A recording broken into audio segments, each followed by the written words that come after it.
They do things for their own personal reason, not for your own reason. Ang goal po natin to become problem solvers, not to become sellers, not to become salespeople. Videos that will make you wealthy and debt-free.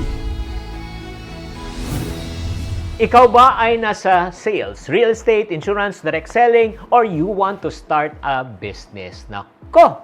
Alam nyo ba, meron akong i-share tayong isang simple idea that can help you to make your millions.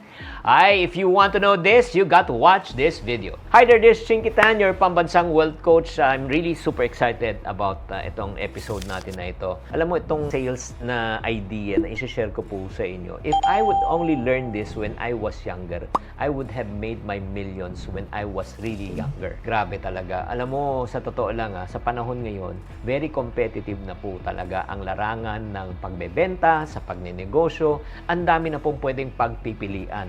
So, napaka-importante po na kung gusto nyo talagang maging successful dito sa pagbebenta at sa pagnenegosyo, kailangan malaman nyo itong sikreto na ito. Ano ba talaga yung sikreto na ito? Okay, please don't miss yung number 5. Kasi yung number 5 po para sa akin, yan po ang magbibigay sa iyo ng constant income for life.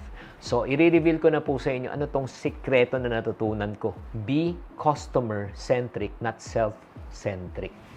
Be customer-focused, not self-focused. Kasi may tendency, ang realidad, pag nagbebenta tayo, iniisip natin, ako, magkano kikitain ko, ito pambayad ng upa, kuryente ko. So, iniisip mo parati yung sarili mo. Ang goal mo talaga, ma-close yung benta para mabayaran ang mga needs mo. Agree o disagree? Walang masama doon. If you're coming with that type of a mindset, which I had before, alam mo mangyari niyan, masyado kang magiging pushy, masyado kang magiging eager, masyado ka kasi, iniisip mo lang kasi paano mo i-close Pero hindi mo iniisip kung ano ang kailangan ng customer mo, ano yung focus nila, ano yung gusto nila. At the end of the day, hindi bibili sa iyo ang customer mo dahil may pangangailangan ka. Hindi bibili ang customer mo dahil naawa sa iyo. Hindi bibili ang customer mo dahil alam nila may babayarin ka. Nagigets nyo? They do things for their own personal reason, not for your own reason.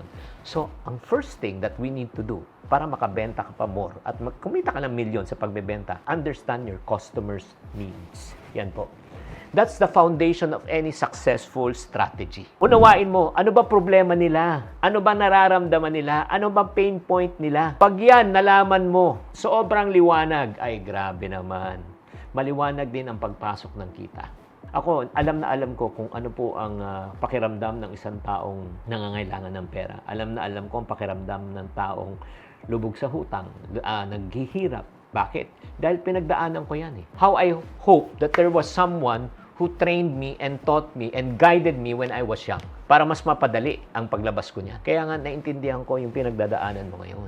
That's number 1. Understand their problem and their pain points. Again, it's not about your needs, it's about their needs. Number 2, kailangan po, you got to learn how to build trust. Tiwala. At the end of the day, people will not buy from people they do not trust. Agree? Kasi, pagka walang tiwala, walang relationship, ang hirap Kaya nga importante doon, paano ba mag-build ng trust? You have to understand the word called empathy. When you say empathy, it's an emotional attachment. Relationship yan meaningful relationship. Pag naintindihan ng tao na talagang may concern ka talaga sa kanila, alam mo, mas mapapadali ang proseso na mag-decide sila, nakukuha sila sa iyo. Alam mo, one thing that I've learned, I think it's from John Maxwell or Zig Ziglar, sinabi niya, people do not care how much you know until they know how much you really care for them. Like for example, kung ikaw ay isang real estate agent, ang habol mo ba yung commission lang na 3% na makukuha mo pag broker ka 5%, di ba? Or ang concern mo, paano ko kaya matutulungan itong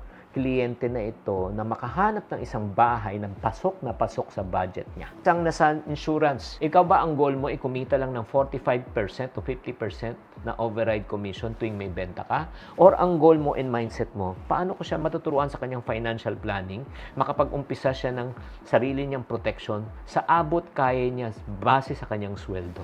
Kung yan ang goal mo, ay grabe, mga friendship, ay naku, unlimited ang benta mo. And then number 2, since nalaman mo na ang kanilang problema, since nalaman mo na ang pain point, naintindihan mo saan sila nanggaling, And then, ang pinaka-goal mo is not to sell. Again, ang pinaka-goal mo is to provide them solutions. Value and solutions. When you say value, ay magbigay ka ng mga, kahit na hindi sila bumili ha. And that's what I've been doing for so many years. I've been offering value through free education sa Facebook, YouTube, TikTok.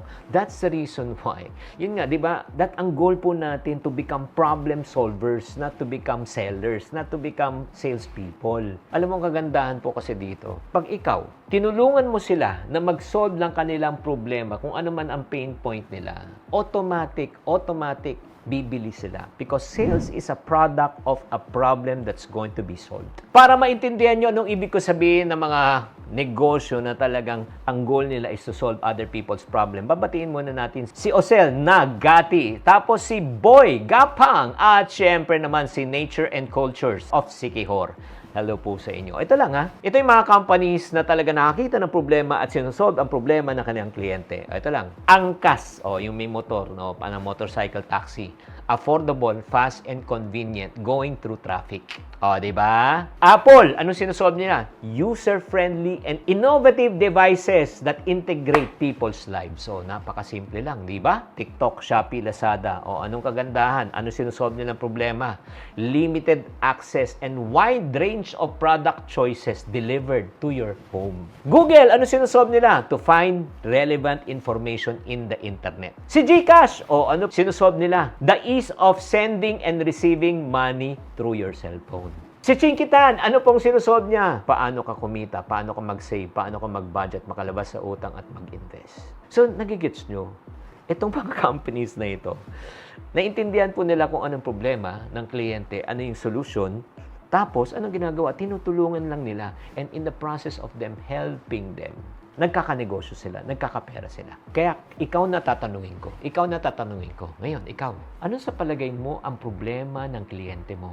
Ano sa palagay mo ang pain point ng kliyente mo? How can you help them solve their problem without thinking about your product? Bigyan mo muna ng solusyon. Pag binigyan mo ng solusyon, doon na susunod ang iyong produkto. Maganda ba tong session natin na ito? Powerful ba? Ito lang napakagandang idea. In-implement mo sa negosyo, kikita ka ng milyon ang pwede mong kitain. That's the reason why, mga friendship, kung ikaw kailangan mo pa ng tulong, Chinky, maganda yung sinasabi mo pero lost pa rin ako eh. If you need help, let me know. Reach out to me if you need help, consultation, and coaching for your business.